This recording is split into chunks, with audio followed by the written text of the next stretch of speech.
one way of looking at a mortgage is that it is a short against the dollar. Mm-hmm. As a liability, it's a short against the dollar, and it needs to be refreshed periodically. Right. Otherwise, it uses up its power. Welcome to the Creating Wealth Show with Jason Hartman. You're about to learn a new slant on investing, some exciting techniques, and fresh new approaches to the world's most historically proven asset class that will enable you to create more wealth and freedom than you ever thought possible. Jason is a genuine self-made multimillionaire who's actually been there and done it. He's a successful investor, lender, developer, and entrepreneur who's owned properties in 11 states, had hundreds of tenants, and been involved in thousands of real estate transactions. This program will help you follow in Jason's footsteps on the road to your financial independence day. You really can do it. And now, here's your host, Jason Hartman, with the complete solution for real estate investors. Welcome to episode 1649. We've got Dan Amerman back on the show today. As you know, he's been on many, many times and always has some interesting, new, and innovative ways to look at things. And I think you'll enjoy this interview. We did about 41 minutes with Dan this time around. Really enjoyable. He's got a new book out on how people create wealth with their home. The only thing I want to say about that before we dive in is, remember, we did not go into the whole concept of rent-to-value ratios, RV ratios, and how that impacts whether or not it makes sense to consider your home as an investment. There is more to it than we discuss here, but I didn't want to divert the conversation too much from his points. Just note that, we didn't do like the comparison of having a high-end rental versus low-end properties that you rent to other people, and meaning the high-end rental you rent for yourself and so forth. So much going on in the world before we get to the interview. All of you know about the craziness with Texas, and I feel really bad. Our heart goes out to the people in Texas. Texas is very special because it has its own power grid. You may have heard of that. I remember reading that many, many years ago. A lot of it relies on clean, in quotes, or green, in quotes, energy, and that has failed. These windmills, these wind turbines, just will not work in cold weather, and there wasn't much of a good contingency plan for them.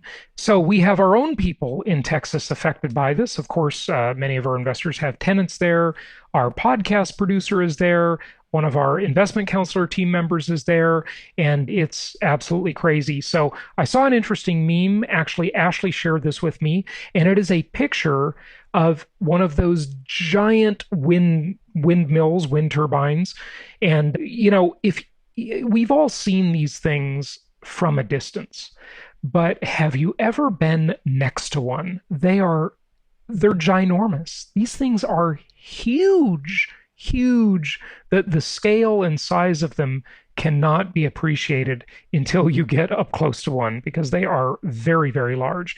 Anyway, she shared with me this theme of it's a picture of a helicopter flying over one of the blades of the wind turbines. And it's a tweet, and it says, "A helicopter running on fossil fuel is spraying a chemical made from fossil fuels onto a wind turbine made with fossil fuels during an ice storm." Awesome.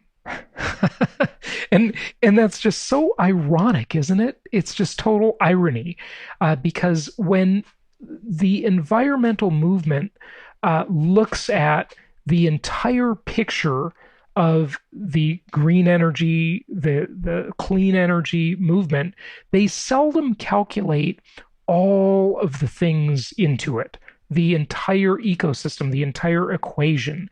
And the deal's just not as good as it seems. I still believe, and I remember reading a book on this many, many years ago. I can't even remember the name of it, about the author, a woman who set out to write a book on how nuclear power was dangerous, it was bad, We shouldn't use it. Very anti-nuke. And she ended up writing, after researching it, she ended up writing a book about the complete opposite, how it was the safest, cleanest, most sustainable form of energy production. So again, as I've said many times before over the years, that is one of the few things that France is doing right. Most of that country runs on nuclear power, and that's been a very good move, and we should learn from that. It's absolutely crazy how things just don't work out properly in the U.S. because of the media and PR and these crazy ideas that we get into our heads at a sort of a cultural level, like this zeitgeist about how nuclear power is bad. And we'll take it from good old Jane Fonda's movie, The China Syndrome, back in the 70s. And, these new reactors are so much safer, so much cleaner, so much more modern. And all of these terrible predictions just never happened with nuclear power. The worst, of course, was in Ukraine. That was Chernobyl. Hopefully you all saw the series on Netflix. It was great, by the way. I think it was on Netflix, but whatever. Anyway, enough of that. So heart goes out to the people in Texas, and hopefully they'll get their power and water and everything back working again. But this also shows us that at an individual level, we need to be prepared. And of course, I have another show on that, the Holistic Survival Show, protecting the people, places, and profits you care about in uncertain times. So check that out, the Holistic Survival Show, for more on that. Sadly, you probably heard the news, love them or hate them. Okay, sadly, conservative talk show host Rush Limbaugh passed away, and the left is out with their evil, intolerant, awful, just some of the stuff that you read online, I can't even share it with you on the show. It's so bad. But here's a couple of examples. Mike Drucker tweeted, "It's easy to make fun of Rush Limbaugh right now, but it's important to remember that he also brought a lot of people a lot of joy by dying."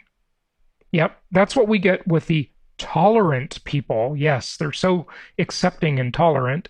And then here's another one. Billy Moe says, "I don't want to say anything bad about Rush since he's gone. Only good. Rush is dead. Good." Unbelievable. That's just pathetic. And here's another one called with a handle. Of course, they use fake pictures. They don't have real names. This one is called This Girl. And she says, "Hell just got a lot fuller." That's the tolerant, accepting people on the left, folks, right there. And of course, Trump's impeachment defense attorney, you know how his home was vandalized, and in his driveway, they spray painted the word traitor. Just unbelievable. This is the accepting, tolerant left. And if any of you are to the left side of the political aisle listening, which I'm sure you are, many people are, I have some left-wing views myself. But is that the group you want to be associated with? Yeah, just really consider that. It's just awful. It's really awful. So anyway, let's get into the show. We've got a good show from Dan Amerman, and we've got a couple of exciting things coming up. We will announce for you next week. We'll just keep that all for next week. And one thing, though, I do have to mention. On Friday, we do Flashback Fridays. Well, this Friday is a 10th episode show, so it's going to be kind of a double hitter, if you will. It'll be a 10th episode plus a flashback, all in one. That's a very rare occurrence, so be sure to join us for that one. A very rare occurrence. All right, without further ado, let's get to Dan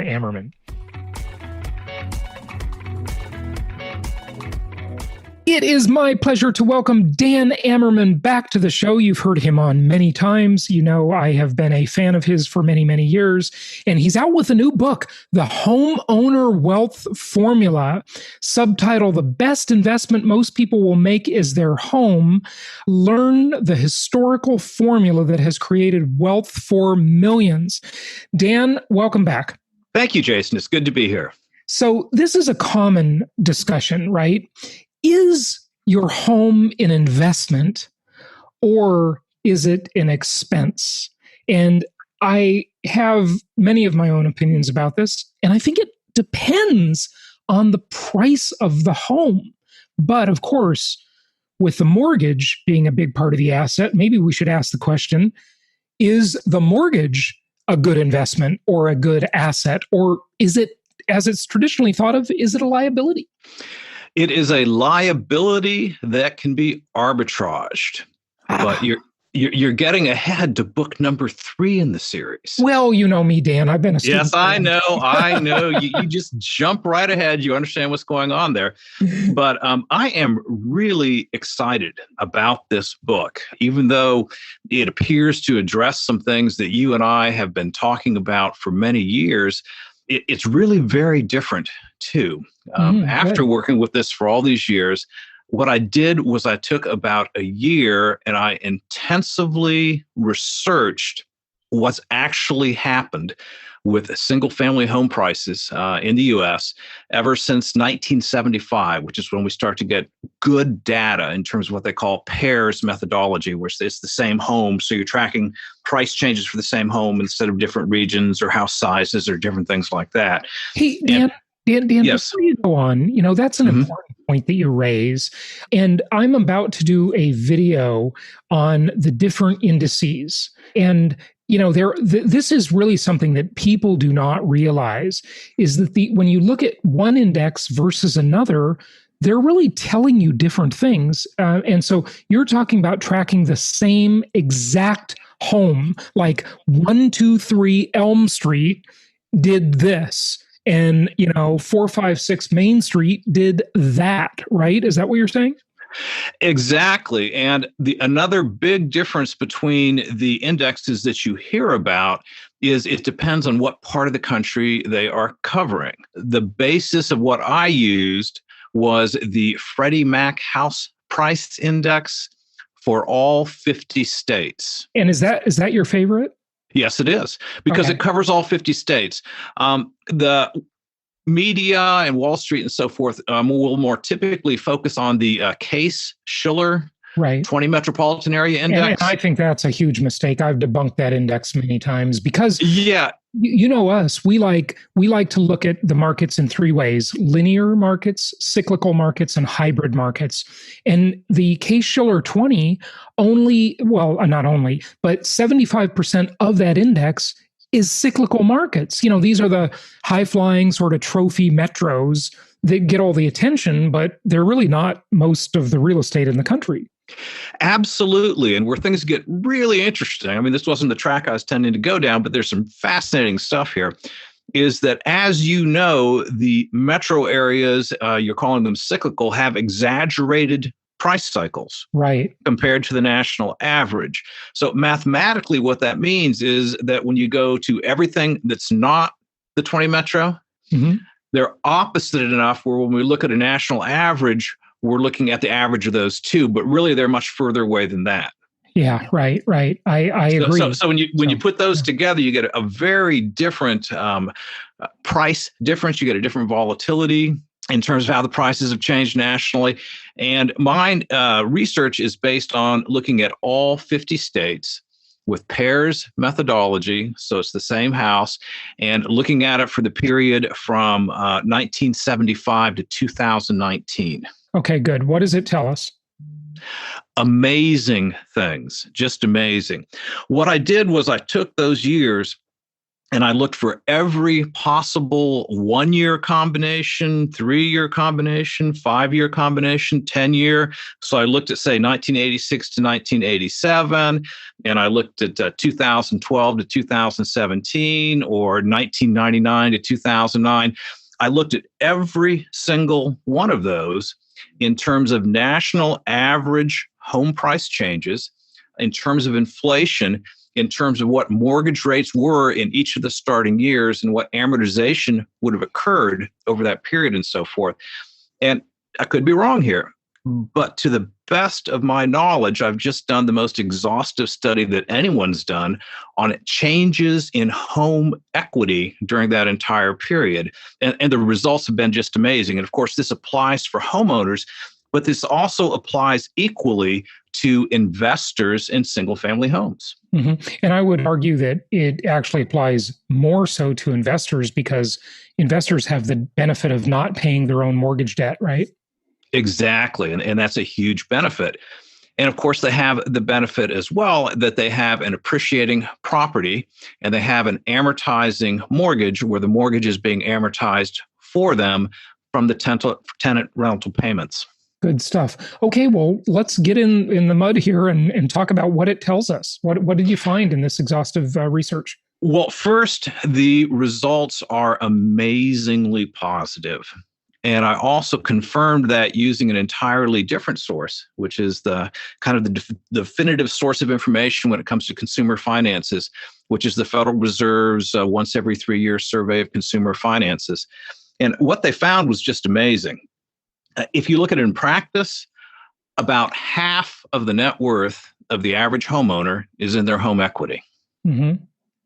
And the amount of home equity they have is almost twice what is in the average retirement account, if you're looking at median values. So that's really their savings. It's not their qualified plan. It's not their retirement account. Exactly. And you talk to some financial planners who I have the greatest respect for, and home equity is kind of a problem for them. Yeah, they dismiss it. I don't have the greatest respect for them. The issue is that from a financial planning perspective, homeowners have way too much money in home equity. Well, they should have that money out of home equity, and they're saying it should be in stocks and bonds and so forth. But the problem is that's not really intentional when it comes to home equity. It's just home ownership, whether it's a rental property or your own home, has been such a lucrative investment that it puts so much money in there that the rest of the portfolio can't keep up with. Yeah, right. And so this is where we get into kind of a funny thing because, I would say that it's great that they're building equity and that, that means they're getting a good return on their property, but leaving the equity in there and letting it fall asleep and be dead equity is a bad idea. So that's where I'll kind of agree with the financial planners. And I think you know about my refi till you die plan.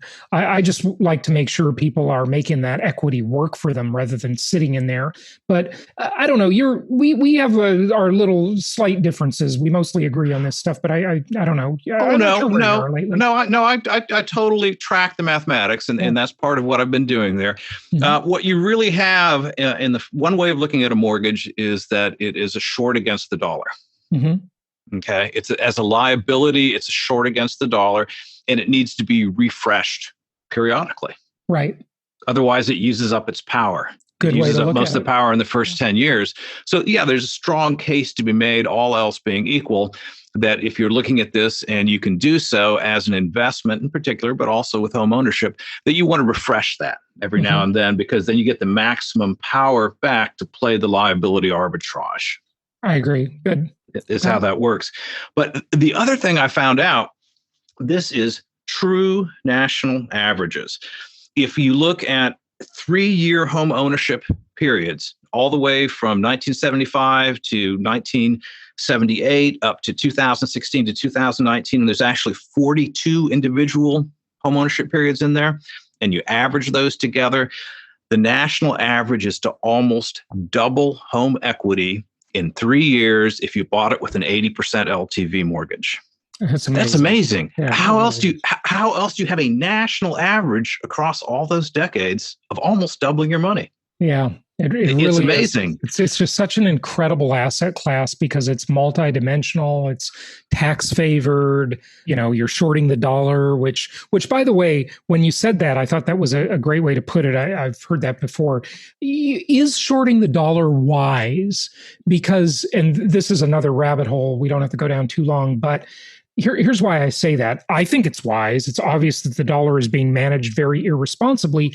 However, they have been able to defy gravity much better than one would think if you're just doing the math. What I mean there is, of course, they're printing, they're spending, they're doing QE, they're stimulus, et cetera, et cetera. And you'd think there'd be like massive inflation by now. And yes, there is much more significant inflation than is being reported, but it's not as much as one would think. And I believe that's just because the U.S. is in a very enviable position and can get away with it. But, is shorting the dollar wise? What do you think of those questions? Well, okay, Jason, you just raised a whole series of issues that we could be talking about for the next 6 to 8 hours pretty easily. You're not necessarily really there's two different ways of looking at this. One of them is that you are looking at the inflation-driven destruction of the real value of the mortgage. But the historical look that I've taken at this shows a whole different way of looking at this that has been far more consistent when it comes to creating money. And that is, you are really not just going short the liability, but more directly, you're going long inflation. Mm-hmm. And I use some different data in the book as well, going back to 1940 and looking at U.S. census data and so forth that doesn't have the Paris methodology, but it's still pretty accurate in broad strokes. And the average, or I should say the median value, according to the 1940 U.S. Census for a home in the United States was about $2,900. Okay. And if you look at every decade after that, what is happening is, on the one hand, yes, you could say, all right, the value of each dollar is falling, and that's a very steady process. But the other way of looking at that, and this is just a key part of chapters 2, 3, and 4 in the book, because I think this needs to be more widely understood by homeowners and real estate investors. The falling value of the dollar is manifested much more directly by taking ever more dollars to buy everything. Mm-hmm. And as you know, there's a pretty good historical tie between single-family home prices and inflation. Mm-hmm. And that was part of what my research established as well, is it's actually overwhelming. If you look over the long term, if you look at all these different periods, overwhelmingly, inflation is far more important for determining home prices than changes in real market value. And in fact, it's an exponential series. And the formula, as I go through in the book, the formula for inflation, increasing the number of dollars it takes to buy everything, including homes, is identical to the formula for compound interest.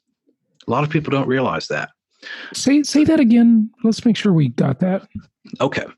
The number one historically proven method for creating wealth over the centuries, when they're not artificially holding down interest rates like they are right now, is compound interest.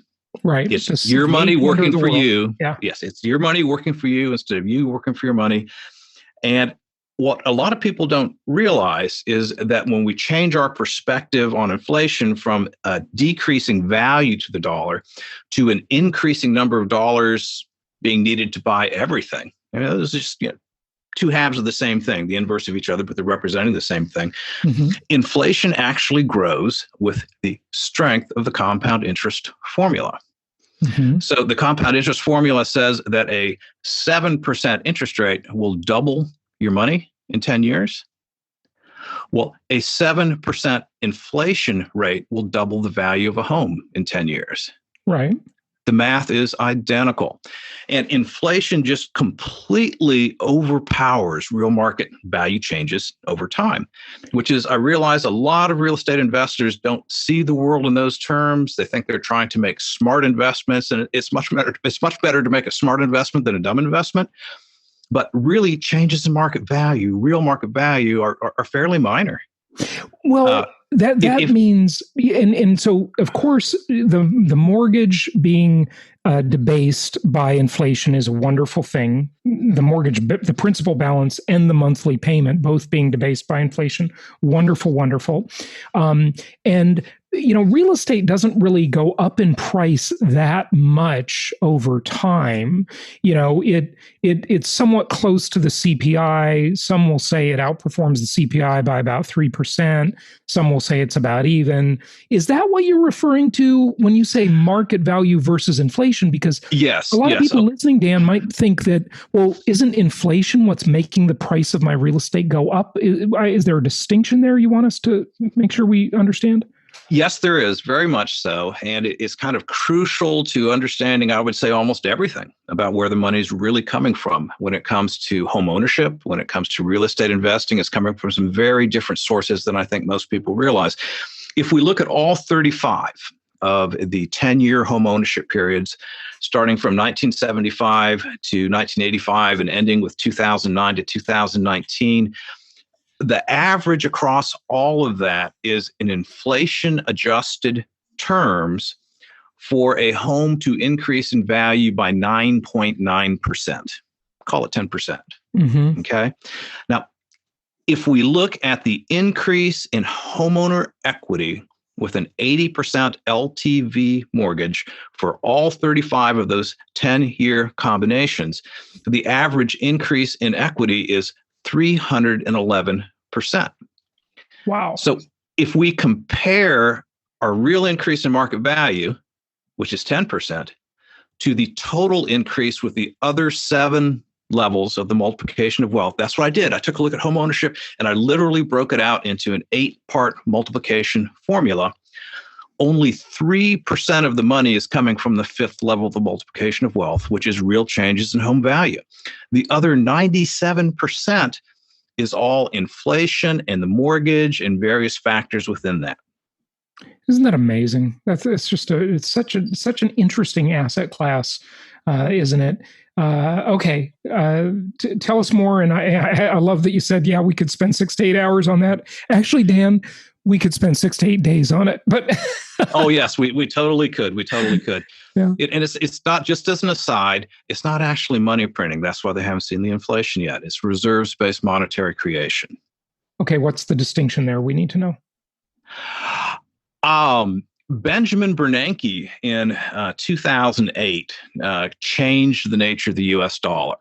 Even though most people aren't really aware of this, the Federal Reserve went to a different way of creating money that was used to fund the rescue in 2008. It was used to fund the QEs. Right now, it is being used to fund this enormous creation of money, this helicopter money that we have. And it's kind of interesting if you think about it. This is just a quick aside here. Virtually our entire economy and investment markets at this point are based on 2 radical ideas that Ben Bernanke was pushing back in the early 2000s. One of them is this idea, if we had a future crisis, of just using helicopter money and just showering huge sums of money down on the population to do it.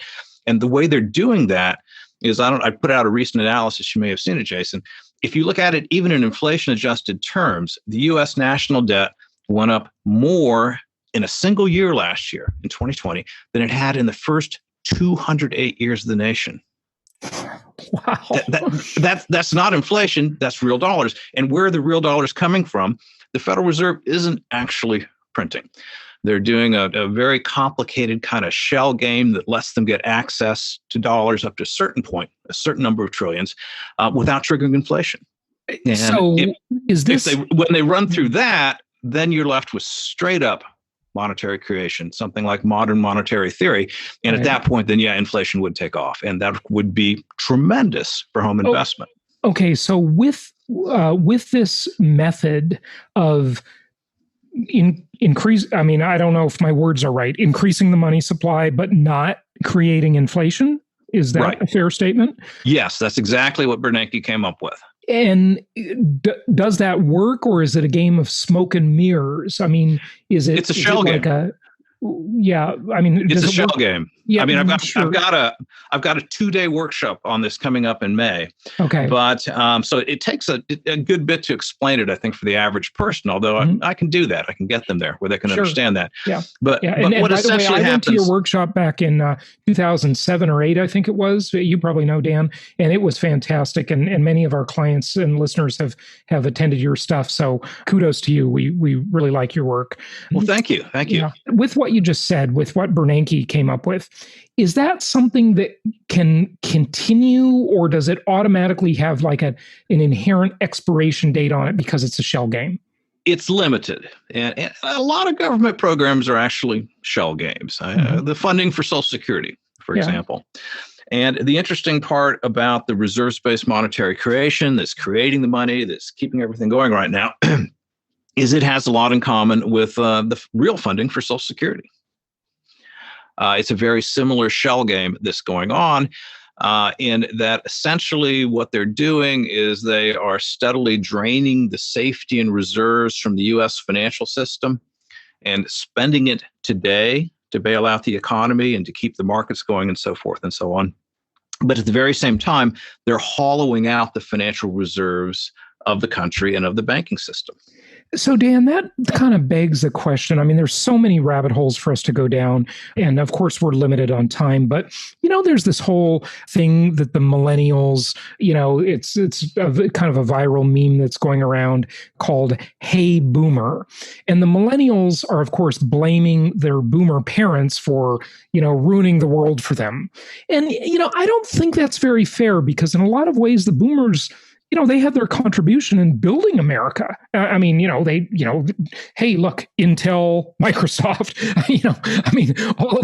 all of these big revolutions, were boomer driven. Now, granted, the greatest generation before them sacrificed, much more than the boomers. The boomers were much more hedonistic and, they did the drugs in the 60s and they were the sort of Clinton era people. Fair enough. But is that a fair meme to say, hey, boomer, in other words, you look what you left us with? Boomer is an unfortunate generalization. Yeah, of course, like everything. There are younger boomers, there's middle boomers, there's older boomers. Yeah. And the role of the younger boomers, such as myself, is to pay taxes for our entire lives, helping to support the greatest generation when they retired, and the older boomers, and to some extent the middle boomers. But we'll probably be the ones who get shafted when it comes to getting our money in some way. Yeah. So, it's kind of an inter-boomer thing to some extent, where the older boomers are really benefiting from the younger boomers, but the younger boomers aren't going to get what's coming to them. Yeah. But so it's not like it's not like we are taking anything from the millennials. Right. And we know for sure, though, that just by virtue of inflation, and you could say that that's happening because of the irresponsible fiscal and monetary policies of boomers, there's going to be a wealth transfer to millennials, just in inflationary wealth transfer, because, the older people usually have assets and savings and the younger people usually have debts. So that helps them, whether they know it or not, to some extent. There's a consolation prize, maybe. Yes. Inflation is a traditional way of transferring wealth between generations. And it takes the wealth that's been accumulated by one generation and it essentially wipes it out while transferring it to the younger generation if you happen to live in a time of high inflation. So, yeah, that's a very distinct possibility if you look at what's going on right now in terms of the monetary games that are being played and these fantastic increases in the national debt.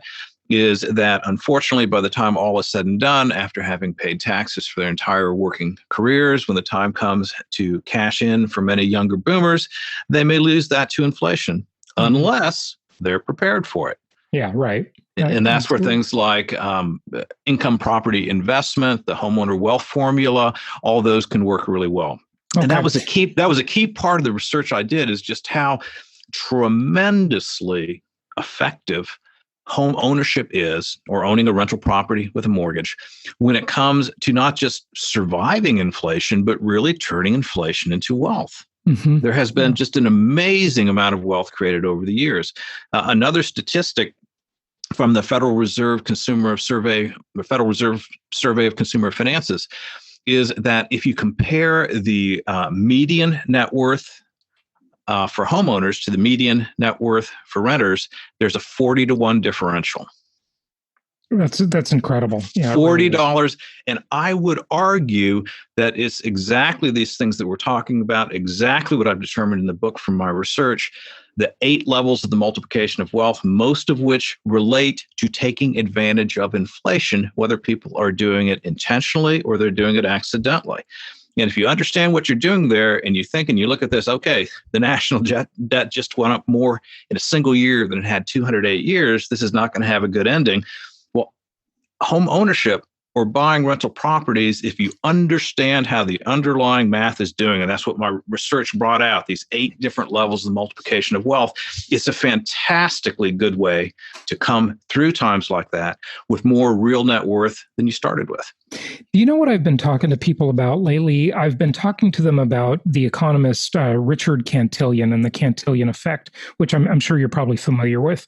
The thesis is that the people closest to the money get enriched the most, right? And so, of course, those are all the Wall Street insiders, the folks at Goldman Sachs, and I just have to throw that in, intentionally, and you know, the politicians and the elites, of course, right? And this you know, owning income properties with mortgages, with these incredibly cheap mortgages, thanks to our what I'll call our rich Uncle Jerome Powell, okay, is the way to become a cantillionaire like they are, right? Because we're aligning our interests with them. And philosophically, we all probably disagree with what they're doing. But like the old saying goes, never bet against the Fed. And so this puts us in alignment with what they're doing, and we become enriched by it as well, right? Yeah, that's something I've been talking about for many years, many workshops, many different materials on that, is the advantages of, okay, if you're facing this terrible, overpowering force that's doing all these unfair things in terms of forcing interest rates artificially low, taking huge risks with inflation, all this kind of stuff, you can get mad, you can get upset about it, or else you can say, you know what?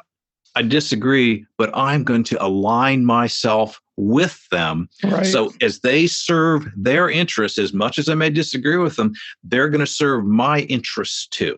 Mm-hmm. And over time, if you look at how things historically work, people have made a lot more money aligning themselves with those forces than trying to fight against them. They sure have. Very good point. Very good point. So, Dan, then could we agree that the worse inflation gets, the better it is for people following this plan? Absolutely. And Absolutely. Then take that one more step. Can we predict that inflation is going to be worse in the future than it has been in the past? Given all the, you know, the spending and the, you know, stimulus and blah, blah, blah, you know, there's so much of it.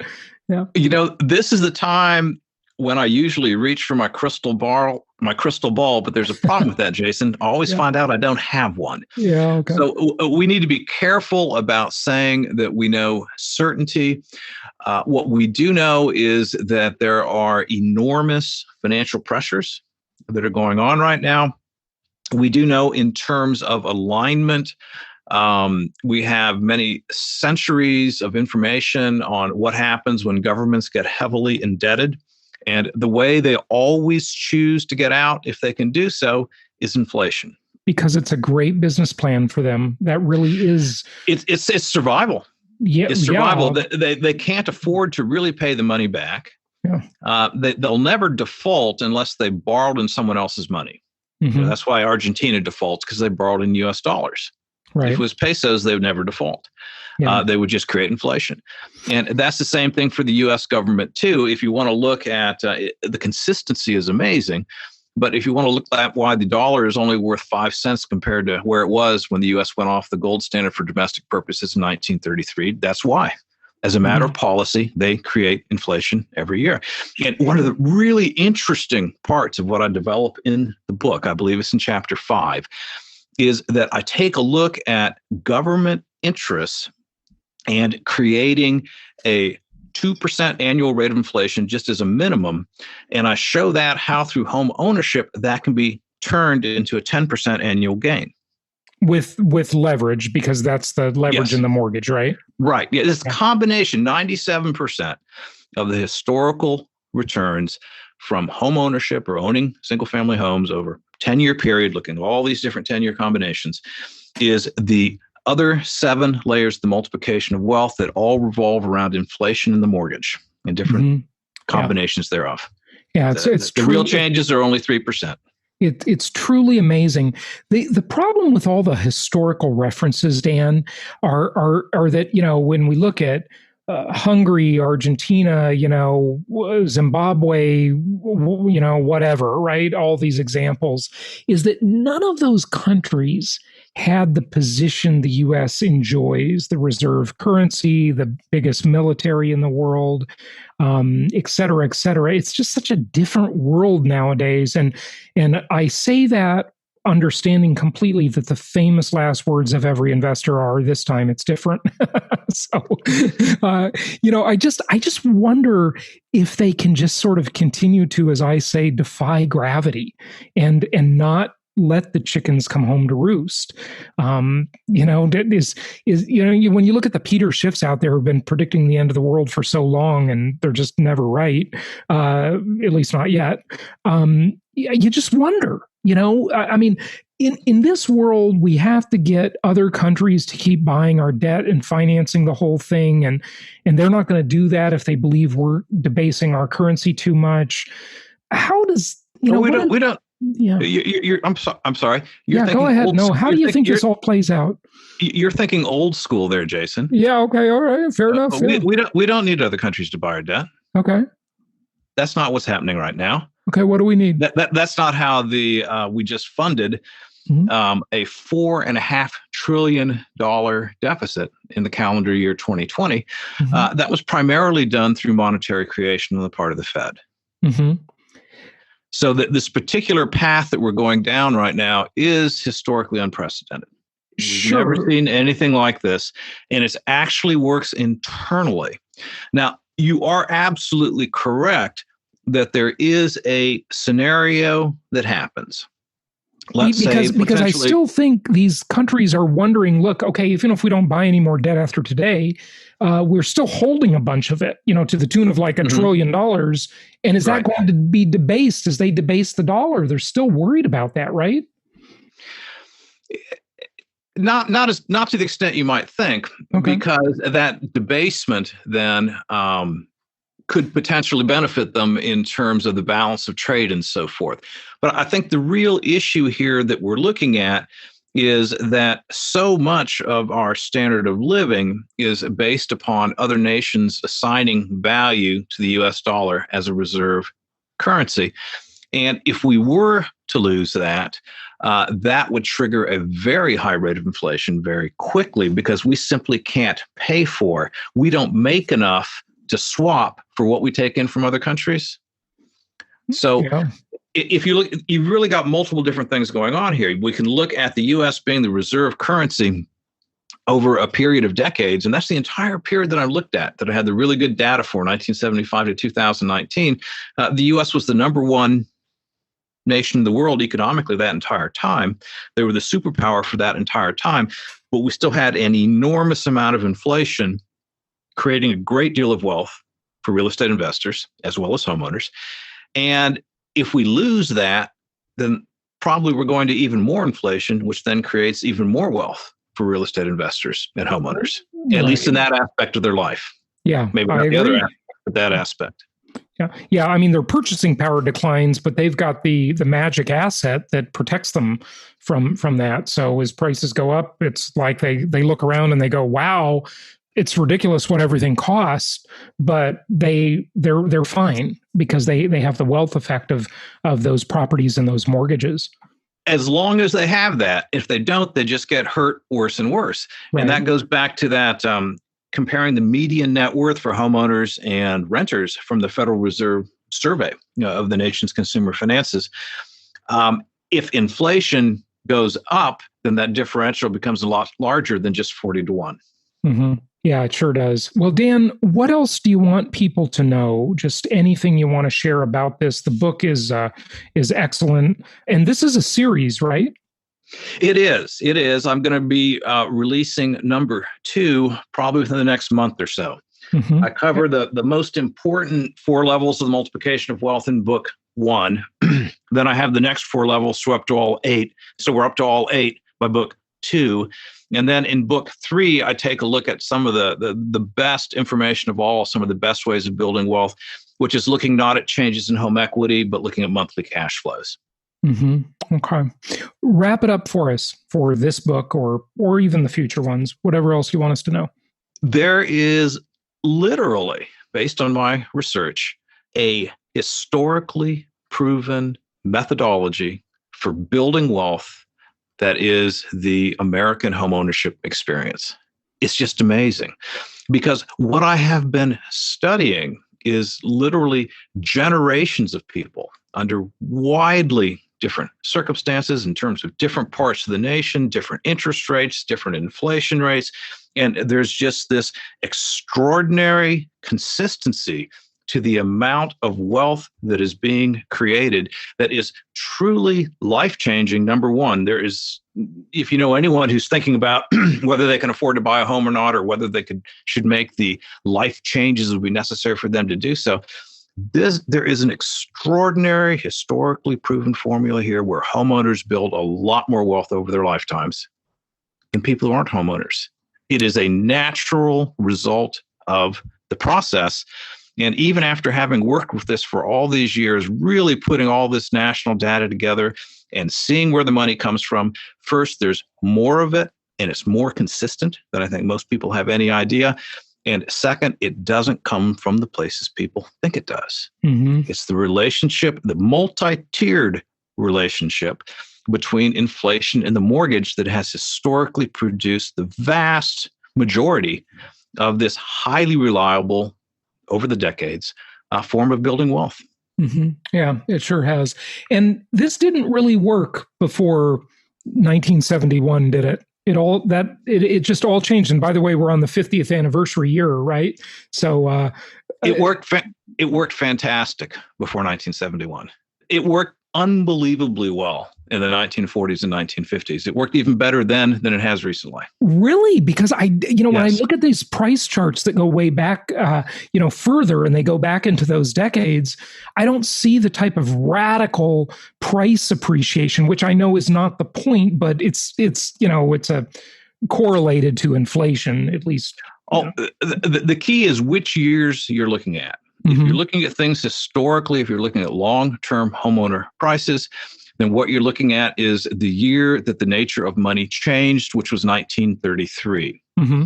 That was the year FDR, in his first 3 days in office, did the bank holiday. He did the gold confiscation. He totally changed the nature of the dollar. Right. That set in motion all these decades of inflation and also the financial repression that was associated with paying for World War II.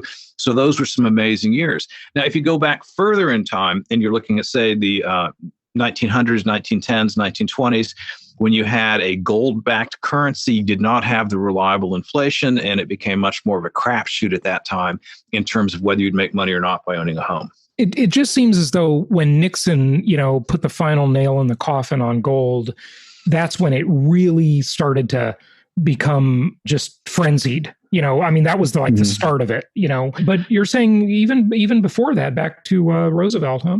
Oh, yeah, I track it. And I have, I'm stuck with the 10-year census numbers at that point. Yeah. It's a lot harder to get good information about it. But I do track it over those years. And probably the single best 10 years that we have seen in our lifetimes for investing in homes would have been 1971 to 1981, just because of the degree of inflation during that time. But there were some really good times in the 1940s, 1950s, early 1960s that worked really well as well. Interesting stuff. Dan Amerman, thank you so much for joining us. Give out your website. DanielAmerman.com, and Amerman is spelled Amerman. Thanks for joining us, Dan. It's always great to have you on the show. Thanks for having me, Jason. It's always good to talk with you.